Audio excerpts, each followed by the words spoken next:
მოგესალმებით მეგობრებო, ეხლა პირდაპირ თემიდან თემაზე გადავალ და პირდაპირ მოგიყვებით ეხლა დღეს რა ინფორმაციები შემოვიდა ჩემთან და რატომ არის ეს დაღუპვის გზაზე ყველაფერი მიქცეული და მოქცეული რა. შემომიერთდით ძალიან გთხოვთ, გადააზიარეთ ეს ვიდეო, აი დაველოდები ეხლა სანამ შემომიერთდებიან და დღეს ვისაუბრებ 90-იანი წლების უსამართლობაზე საქართველოში რაც მოხდა. და ძალიან ბევრი ადამიანი დამიკავშირდა, რომელიც უშუალო მონაწილე იყო, ბევრი რამდენის დამიკავშირდა, იმდენის მოყოლიდან რაც გავიგე, უკვე გასაგები იყო. გამარჯობათ, აი შემომიერთდნენ და მინდა ახრიდან დავიწყო ახლა წარვადგინო თემა. დღეს ვისაუბრებ 90-იანი წლების უსამართლობაზე საქართველოში, თუ რა ხდებოდა საქართველოში. ეხლა ნახეთ, ესე იგი დღეს ვესაუბრე ორ ქალბატონს, ერთს 2 საათი, 4 საათი, უფრო სწორედ დაახლოებით 3.5 საათი და ერთს კიდევ ცოტა 1.5 საათი, მაგრამ აქედან რა დასკვნა გამოვიტანე და რა ინფორმაციები მოვიდა ჩემთან უშუალო მონაწილეებს, აი აქციაში ვინც იდგა და ვინც გადარჩა სასწაულებრივი ძალებით 90-იანი წლების დარბევებში რაც ხდებოდა, ხო? აი ჯიადისტებს რა უძახიან, ჯიადისტების ჯგუფს რო უძახიან ეროვნულებს, ხო? აი ამ ადამიანებთან მქონდა მე საუბარი და ალბათ დამერწმუნებით, რომ ნებისმიერი ადამიანი, ვინც ამ საკითხებში გარკვეულია, იცის რა უსამართლობებიც ხდებოდა, მაგრამ ნებისმიერი ადამიანი, რომელიც ამ საკითხებში არ არის გარკვეული და არ იღებდა უშუალოდ მონაწილეობას ამ 90-იან წლებში, მასთან მივიდა ის ინფორმაციები, რაც უნდოდა და სურდა კგბ-ს რომ ისულიყო ამ ადამიანებთან. ეხლა რატომ გეტყვით? მე ქალბატონი, როდესაც დღეს 3 საათნახევარი ვსაუბრობდი ამ ქალბატონთან, მიყვებოდა ასეთ რამეს. მაშინ იყო დაახლოებით ალბათ 18-19 ესე 21 წლის ახალგაზრდა გოგო იყო. მე ასაკი არ მიკითხავს, მაგრამ რადგან მოყოლილში კომბინეზონი მეცვაო თქვა, ესე იგი ახალგაზრდა იყო და მაშინ ჯერ კიდევ ისეთი თვითონ საუბარშიც გამოვიტანე ეს დასკვნა, რომ ახალგაზრდა იყო და ძალიან ახალგაზრდა იყო, იმიტომ რომ შოკირებული იყო, რეებსაც მიყვებოდა. მაგრამ ეხლა ნახეთ, რა ხდებოდა და როგორ მოიტანეს დღემდე ჩვენ ზვიადისტობა და როგორ გაავრცელეს ზვიადის ხმები. აი მაგალითად, როდესაც ზვიადი აწყობდა თავის კრებებს, ხომ? იმდენად იდევნებოდა ეს ხალხი და იმდენად მეთვალყურეობის ქვეშ იყო, რომ დაჟე ახალგაზრდა გოგოებიც, რომელიც ჩუმად მონაწილეობდნენ ამ საკითხებში, რომ გაზეთში გადაეცათ გაზეთამდე ინფორმაცია და გაზეთამდე მიეტანათ ეს ინფორმაციები, რასაც ზვიადი გეგმავდა და ასე შემდეგ, იმდენად დევნაში იყვნენ, რომ ქუჩაში თუ დაიჭერდნენ, გააუპატიურებდნენ და დაემუქრებოდნენ ცემით, ჯერ კიდევ ცემდნენ და დაემუქრებოდნენ იარაღით. ეხლა ნახეთ, ყველას ვინც კი მონაწილეობას იღებდა ამ საკითხებში, ხომ ზვიადის ჯგუფში იყო ეროვნული თავის სამშობლოსთვის ვინც იღვწოდა და ვინც სულიერად მართლა თავის სამშობლოსთვის იღვწოდა, ამ ადამიანებს კგბ-ს წარმომადგენლები რუსეთიდან როგორც გზავნილი იყო ილია მეორე და ისევე შევარდნაძე, აი ეს ხალხი და იქ კიდევ ბევრი სხვადასხვა ჯგუფები იყო, რომელიც კონტროლდებოდნენ და თუ კი დაიჭერდნენ ვინმეს და აი ეჭვს მიიტანდნენ, რომ ეს შეიძლება ზვიადისთან იყოს კონტაქტში, აი ამ ადამიანებს პირდაპირ ემუქრებოდნენ. ეხლა რა მოხდა უშუალოდ, როდესაც გამოსვლა მოხდა და დარბევა მოხდა აი ამ ადამიანებში, ესე იგი ქალბატონი მიყვება პატარა გოგო, როდესაც ის ამ კასეტებს იპარავდნენ, ხო? აი მაგალითად გამოსვლა ქონდა ზვიადის, ეს კასეტა კამერა ოპერატორმა გადაიღო რაღაც ფილმი, რომ არ გამოეჭრათ და რო არ დაეჭრათ და სრული ფირი მისულიყო ადგილამდე. ესე იგი ამ პიროვნებებს როგორ დასდებდნენ და როგორ სცემდნენ, არა მხოლოდ ასეთ პიროვნებებს, არამედ სცემდნენ ასევე ინდირექტ, აი არა პირდაპირ ამ ჯგუფის წევრებსაც.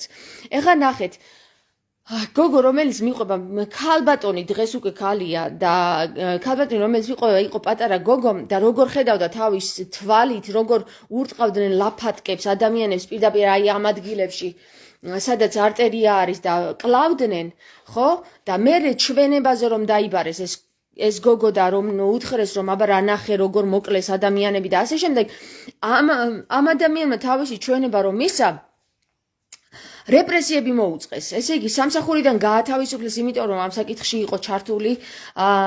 მოკლედ, ძალიან დიდი ზეწოლა მიმდინარეობდა ასეთ ხალხზე. ამ ადამიანს პირდაპირ ჩემი თვალით ვნახეო მეუბნება, რომ როგორ ეს კამერა ოპერატორი ადამიანი, რომელიც შანტაჟი ედო ეს კასეტა, ხო, მაშინ კასეტები იყო. ეს კასეტა როგორ ურტყეს თავში ეს ლაფატკა, თავში თუ აი აქ მხრებზე, როგორ მოკლეს და როგორ მუცელში ჩეხავდნენ პირდაპირ ადამიანებს. ეხლა ვის? იმ ადამიანებს, ვინც საქართველოს კეთილდღეობით იყო განწყობილი და ჩემი დებილი ძმა მოდის და ის ზვიადი აღოდგაო ისო მამასო და შუბში რომ მოხდა ტყუიაო, იმიტომაც მოხდაო. ასეთ რაღაცას რო იტყვის ბერი.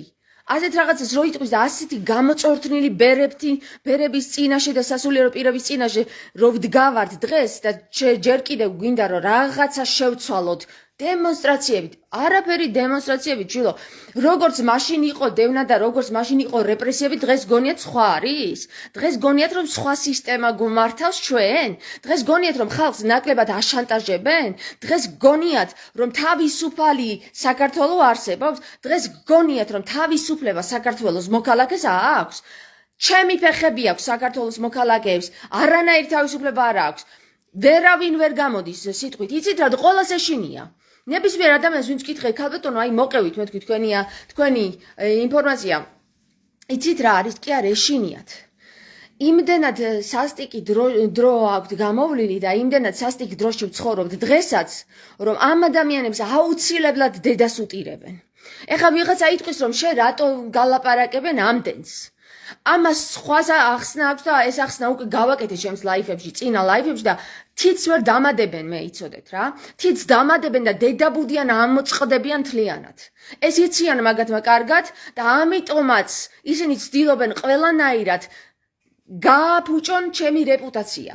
ჩემი რეპუტაცია რა არის? ახლა მე ვინ ვარ? ჩვეულებრივი პატარა გოგო ვარ, რომელსაც აქვს ესა თუ ის ცოდნები და რომელსაც აქვს გამოცდილებები, რომელსაც აქვს ასევე შესაძლებლობები, რომ დაეკონტაქტოს ადამიანებს და გააჟღერებინოს თავის სიტყვა, რომელიც დღეს ასე რთულად მოსაპოვებელია. ხომ დამეთანხმებით, ყველა მედია გაყიდულია. ასევე ვერ ვენდობი მე იმ ადამიანებს, რომლებიც ზიან მარტო სკამზე და ლაპარაკობენ, რომ აი ესე უნდა გავაკეთოთ, ისე უნდა გავაკეთოთ, ბატონი ონიანის ჩათვლით და ბატონი ერეკლე შონიას ჩათვლით რა, მინდა პირდაპირ ვამხილო ესენი. ზიან თიც არ ანძრევენ იმისათვის თავისი მოქალაქეების რამე გააკეთონ, ზიან და მუდად მხოლოდ რომ ადამიანები მივიდნენ მასთან და მოემსახურონ, რომ იმის ჯგუფში დადგნენ. ეხლა მე გეკითხებით რა, თუ კი ადამიანები, აი თუნდაც ფსიქოლოგი ონიანი, ვერ იცავს თავის პაციენტს იმის გამო, რომ პაციენტი აპროტესტებს და სადღაცა იქ იმაზე მონუმენტზე, ძეგლზე აძურება იმის პროტესტით, რომ საქართველოში არ უნდა არსებობდეს ნარკოტიკული ორგანიზაციები, რომელიც კლავს ჩვენს ახალგაზრდობას, არა მხოლოდ ახალგაზრდობას, პოტენციურ მამაკაცებს კლავს. ამის გამო გააპროტესტებს და აძურება თუნდაც ტრადიციული სამოსით ძეგლზე და მილიცია თუ პოლიცია თუ ვინც არის უშიშროება ამ ადამიანს ჩამოათრევს ძირს და გიჟად შერაცხავს და ამას ვერ ეხმარება ვერც ბატონი მერაბონიანი და ვერც ერეკლე შონია თუ ვინმე პეტრე და პავლე, რომელიც საქართველოში ვითომ და ორგანიზაციებს ხსნიან და აი ესე შევიკრიბოთ და ესე პროტესტი, რის პროტესტი? ჩაჭერილები ყავხართ თქვენ სისტემას რა. რატომ ყავხართ იცი ჩაჭერილები სისტემას? ადამიანი, რომელიც სამართლიანად აძორა და ხმა ვეღარ გააგებინა, ვერც მედიას გააგებინა, ვერც იმას გააგებინა, ვერც იმას და საბოლოო ჯამში ხმამაღლა იყვირა და მონუმენტზე აძვრა, ხო? ძეგლზე აძვრა და იქიდან დაიწყო ფსიქოლოგი, რომელიც მე მიხსნის, რომ იცი რა გააკეთაო, ეს გააკეთაო. მე რა გააკეთა მეთქი ამ ადამიანმა ცუდი. რა თქვა, რას ითხოვდა ეს ადამიანი? არ ითხოვდა სამართლიანად? არ რას ითხოვდა ცუდს? და რატომ არის გიჟი? რახან იქაძვრა? მე რა რომ იქაძვრა? აბა სხვანაირად როგორ გააგებინოს ხალხს თავისი სიტყვა, ხო? ფსიქოლოგებიც ვერ შველიან თავის პაციენტებს, ვერ შველიან, იმიტომ რომ სისტემის ნაწილები არიან ისინი, სისტემაში ჩაჭერილი ნაწილები არიან. ყველანი ჩაჭერილები ხართ. ზოგი ფულის მახეებში, ზოგი რელიგიურ ხეებში. ნებისმიერი ადამიანი საქართველოში მაჩვენე თავისუფალი ადამიანი, რომელიც თავისუფლად იტყვის სიტყვას. 1-2 ჩემის ჩათვლით.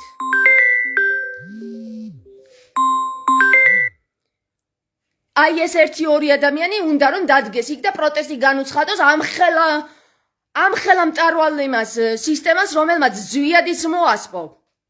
პატრიარქიც დაითრია, ჩვენი საპატრიარქო 60 კულო ეკლესია დაითრია, ჩვენი პარლამენტიც დაითრია, ქურდებიც დაითრია და ყველა სისტემა დაითრია. და შენ გენდა ჩემთან მოხვიდე, აი აქ დავით ჭაბუკაშვილი, ხო? დავით ჭაბუკაშვილი არის, რომელიც ახლა ქმნის თავის რაღაც ჯგუფებს, იქ შეკრება უნდა, იქ ეროვნულები, იქ ის. ხალხო, აზრზე მოდით რა. ვერც ერთი ვერ დაიხსნით აი ამ დიდი ურჩხულისგან თავს. ვერც ერთი ვერ დაიხსნით თავს, იმიტომ რომ თქვენ არ ხართ რწმენაში. თქვენ რომ რწმენაში იყოთ, სისტემის ნაწილები აღარ იქნებოდით და ჩემსავით იქნებოდით აქტივისტები და ილაპარაკებდით სიმართლეს ხმამაღლა და ყველგან.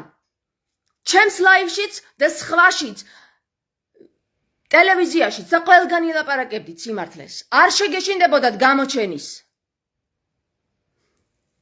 როგორც კი გამოჩნდნენ ჩემს ლაივში ვიღაცეები დაერივნენ და ეგრევე ჯადოები გაუკეთეს. საიდან ვიცი რომ ჯადოები გაუკეთეს? ვერ ყვევი მაგ საკითხებში და ვიცი. რაც მათ მოუვიდათ ამის მერე, გამოჩენის მერე, ის იყო ზუსტად ის რომ ჩაერივნენ სხვა ძალები, ჯადოქრული ძალები. ეს ჯადოქრული ძალა ხო ცალკე სისტემაა კიდე, რომელიც იგივე სისტემის ნაწილია. ერთი დიდი ურჩხულია KGB, რომელმაც მოგვიყვანა და ეს ილია მეორე დაგვისვა და წმინდანად და უწმინდესად შეგვირაცხა. ასევე ივანიშვილი, რომელიც მილიარდერი არის და კიდევ ვერ შველის ამ ქვეყანას, რომ რამე გამოიყვანოს ამ ულამაზესი და უმდიდრესი ქვეყნისგან. თქვენ გინდათ რომ აი ამ სისტემას, რომელიც უკვე არსებობს ქრისტეს ამაღლებიდან დღემდე გაძლიერებულია, რომ ფესვებია გადგმული, გესმის? მთლიანად დედამიწაზე ფესვებია გადგმული და შენ გინდა რომ გააპროტესტო 1-2 ქართველმა? აზრზე მოდით ხალხო, რეებს აკეთებთ რა. ხერხი ჯობია ღონესაო, ტყუილა კი არ არის ნათქვამი. რა ხერხია ის იმ ხერხს მიმართ ერთი და იგივეს ტყეპნით რა. ერთი და იგივეს ტყეპნით, მაგის დედავატირე, რა ვერ მოხვედით გონს. ჩემს უშუალო მეგობრებზე არა მაქვს საკითხი რა. ეხლა მე მაქვს იმ ადამიანების საკითხი, ვინც ამ ლაივებს, ჩემ ლაივებს, ხო? საცინრათა იგდებს. იცით რა არის მეგობრებო? მე გეტყვით ერთ რამეს რა. მე რახან არ ვარ ისე გამოწყობილი, როგორც იქ ზიან და ვიღაცა ზოგი თავზე დაიდებს რაღაცა ქართულ ქუდს და ვიღაცა გამოიპრანჭება შარვალ კოსტუმში და ვიღაცა ესე ჩაიწვის. არ არის ეგ. არც ერთი არ არის აუთენტური, არც ერთი არ არის ქრისტიანული. ქრისტიანული იცი რა არის? უბრალოება არის ქრისტიანული და ყველას ეშინია უბრალო ადამიანის დანახვა. ამიტომ ყველას ეშინია უბრალო ადამიანთან გამოჩნდეს ის გვერდით. იმიტომ რომ არ დაარქვან იმასაც გიჟი. და სანამ თქვენ მაგის გეშინიათ, ხო? აპროტესტეთ და იყავით, ვერც ერთ ურჩხულს ვერ დაამარცხებთ, იმიტომ რომ თქვენ ქრისტეში არ ხართ ძლიერი. ქრისტე ამარცხებს ხოლმე ერთადერთი ძალა, რომელიც ურჩხულს ამარცხებს, ამ დედამიწის ურჩხულს არის და იმორჩილებს, არის ქრისტე. თუ გინდა რომ ამ დედამიწის ურჩხული დაიმორჩილო, ქრისტეში უნდა გაძლიერდე ხალხო და შენ ის გეზარება რომ ქართული ტრადიციული ტანსაცმლით 21 მარტს ამოხვიდე ჯვარზე და იზეიმო და ამზადებ რაღაცა დემონსტრაციებს, დემონსტრირება გინდა რაღაცის პროტესტის გამოთქმა გინდა და შეკრებას, რა შეკრება ხალხო, პირდაპირ ეგრევე დაგეცემა ერთი ბომბი თავში და გაგანადგურებს ეგრევე. ვინმე დაგინდობს შენ გონია, ვინმე დაგიცავს შენ გონია? ქრისტეს დაცვა არ გექნება და ეს ამ დედამიწის მეფე დასვა, სატანა არის ამ დედამიწის მეფე. სანამ ქრისტეს არ მოვიყვანთ მეორედ. და თუ შენ ქრისტეში გაერთიანება გესირცხვილება, ხო, მაგის დედავატირე მართლა რა. გესირცხვილება, ამას სხვა რა უნდა დავარქვა? გეზარება? გესირცხვილება, ქრისტეს გვერდში დადგომა გესირცხვილება. იცით რატომ? იმიტომ რომ შენ გესირცხვილება როდესაც იმ იუდეველების ნაირად, როდესაც ქრისტე მოვიდა და მეძავებთან და მათხოვრებთან დაჯდა, იმ მეძავებთან და მათხოვრებთან გვერდით არ გინდა დაჯდე. იმ უბრალო ხალხის გვერდით არ გინდა დაჯდე. გესირცხვილება და იმიტომ. გესმის? ხო და მე ახლა შენ რო გამხელამით, ან მიიღებ ამ ხელას და ან კიდე გააგრძელებ შენ დეგენერატულ რაღაც პროტესტებს რა. და აპროტესტე და იყავი. სრულიად გეთანხმები თამარ, უბრალოება არის უდიდესი ძალა. ნიკა ზარანდია ამბობს. ვერ გაუგია ამ ხალხს, ჯერ კიდევ 2024 წელი გავიდა, ვერ გაუგია რომ ქრისტე ერთადერთ რამეს გვასწავლის რა, უბრალოებას გვასწავლის. ეს უბრალოება ჭირივით ეზიზღება ამ ხალხს. ეშინია ამ უბრალოების. უნდა შარვალ კოსტუმებში დაინახოს ყველა, ოქრო ვერცხლებით მოჭედილი, როგორც ჩვენი პატრიარქია, ჩვენი არა, ილია მეორეა. და ილია მეორეს გველის წიწილები კიდე. აი ეს უნდა ხალხს დაინახოს, ჯიპებით და უმაღლესი ტუფლები რაც არის, რა ქვია მაგას? სატრანსპორტო საშუალებებით რომ გადაადგილდებიან. აი ეს უნდა ხალხს დაინახოს და იმის უკან ირბინოს, გველის წიწილების გვერდში იდგეს. ეს უნდა ხალხს ჩაჭერილი ყავთ როგორც რელიგიით, ისე ფინანსებით და ისე ჯადოქრობებით. და ასეთ ხალხს უნდა რომ მე მოვიდე ჩემთან და მითხრას, რომ იცი რა, აი ეს და ეს რაღაცას აწყობს, რაღაცას გეგმავს. აი ამ ჩემს ფეხებს თუ გეგმავს, არასწორად გეგმავს, არ იცის როგორ დაგეგმოს. იმიტომ რომ თვითონ ჯერ უბრალო არ გამხდარა, ჯერ კიდევ ვიღაცებს ეტენება ტრაქში უკაცრავად ამ სიტყვაზე. ნებისმიერი ეროვნულიც და ნებისმიერი ადამიანი, ვინც ახლა დადგა და იქ ვიღაცა იმეებს აგროვებს რა. პირველ რიგში ქრისტე უნდა ეკეროთ პირზე. ქრისტე უნდა ეკეროთ. არანაირი ეროვნულობა და არანაირი ქართველი და რა ქართველი რა, ქრისტე ხალხო. ქრისტე და ქრისტე აერთიანებს ხალხს. ეს იქნება ქართველი, იქნება სხვა თუ ვინმე გადამთიერი, ყველა ქრისტე აერთიანებს თავის თავში. ყველას.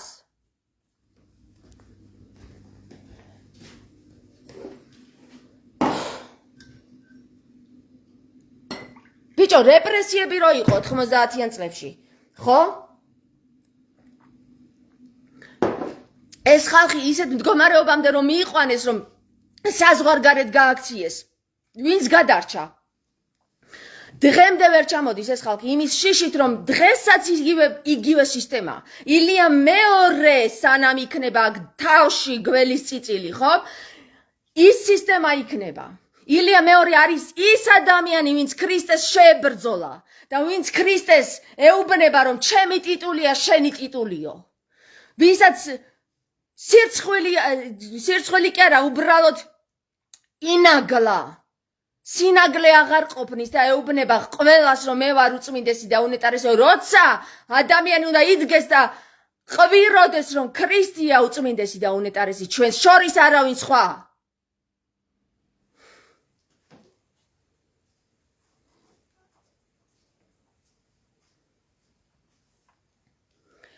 თამარ, ვიზია საუბარი. ნებისმიერ იმ ადამიანზე საუბარი თამარ, ვინც ფიქრობს, რომ აი დემონსტრაციებით რამეს გააკეთებს რა. ვინც ფიქრობს, რომ რაღაცა მიტინგებით და რაღაცა აჯანყებებით რამეს შეძლებს და რაღაცას გადაატრიალებს, ხალხო. ვერა, ხალხო, ვერა. მიტინგებით, აჯანყებებით არც ერთი ნაბიჯი არ გადაუდგია. ქრისტეს გარდა ეკლესიაში შევიდა და გადმოაყირა. ერთადერთი აჯანყება, რაც გააკეთა ქრისტეზე, მარი ეკლესიაში შევიდა და გადმოუყირავა იქაურობას დახლები. ეს იყო ერთ-ერთი აჯანყება და ასეთ აჯანყებას როცა ვაწყობ, ხომ? გიშს გიწოდებენ დღეს. და სატანისტს გიწოდებენ. ამოგიყირავეს მთლიანად. სატანა დაგისოს უწმინდესად და უნეტარესად და ადამიანი, რომელიც ქრისტეს ნიერად მიდის ეკლესიაში და მამონას პირდაპირ ტრაქში უტყავს პანჩურს, იმასაც სატანისტს უწოდებენ, იცით შენ? თქვენ? და თქვენ გინდათ რომ თქვათ, რომ ვინმე გაიმარჯვოს ამ სისტემაში? ვინ გაიმარჯვებს ბიჭო ერთი ადამიანი ვერ მოვიდა იქ და ვერ დადგა და ვერ დაიცვა ის რასაც ვამბობდი 50 კაცი იდგა იმ ეკლესიაში 50 კაციდან ყველა მე მომდგა სატანისტიაო რატომ იმიტომ რომ ვიძახდი რომ გაიტანეთ ეს მამონა აქედან და შენ გინდა საქართველოში რამე გადაარჩინო საქართველოს მოსახლეობა მოწამლული ყავს მთლიანად ილიას კანტორას მოწამლული გადმოუტრიალა გონება ქრისტეს არ ასწავლის პეტრე პავლეს ასწავლის ქრისტეს არა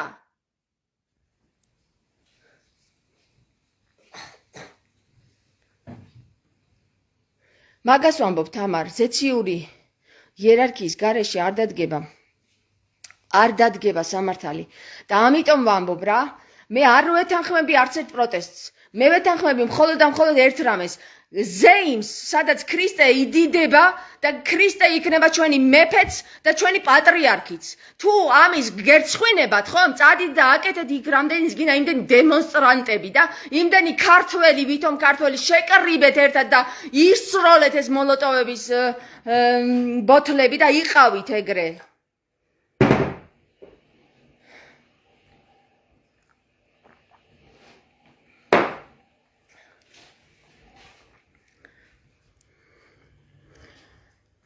თამარ ქართული ტეფაოს დაიკონტაქტეთ მეცნიერთა და ქართული ტეფაოს კი არა გამანებეთ რა თავი რას რატომ უნდა დავეკონტაქტო ქართული ტეფაოს რას აკეთებს ქართული ტეფაო ისეც რომ ვერ გაიგო ჩემი ხმა როდესაც მე პატრიარქის კართან ვიდექი ტეფაომაც გაიგო და ყველამ გაიგო არ დაინტერესდა ფეხზე კიდიათ და იმიტომ და მე მივაკითხო კიდე ტეფაოს უნდა დადიოდეს და დარბოდეს და ეძებდეს ჩემნაირ ხალხს მე არ მივაკითხავ არც ერთ ტეფაოს რატომ უნდა მივაკითხო არ მაქვს ჩემი ტეფაო ძალიან კარგად მაქვს მე დედიკო ხო შეგეშინდა შენ რო ბრაზობ და გოგო